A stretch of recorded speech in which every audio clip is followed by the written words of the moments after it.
Welcome to Chillin' 101. We hope this video helps. You start by opening the file and immediately duplicating the layer or saving a copy. This prevents accidental data loss.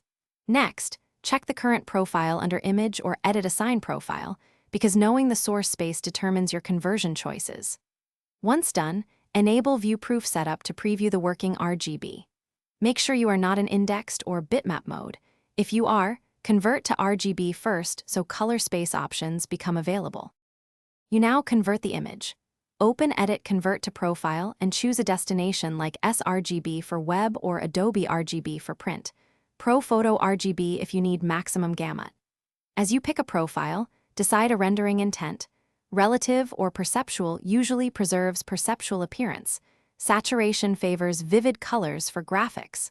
Also make sure use black point compensation is checked to maintain shadow detail. Once you click OK, you wrap up by saving a copy with the profile, embedded so other apps read it correctly. Use File Save As and check Embed Color Profile. Then softproof with view-proof colors to verify how the final output will appear, and inspect highlights and skin tones at 100%.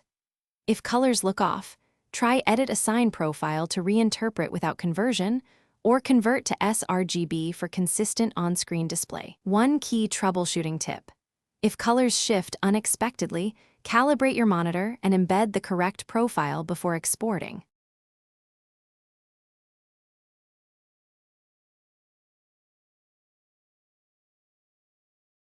Thanks for watching. Consider subscribing if we helped you.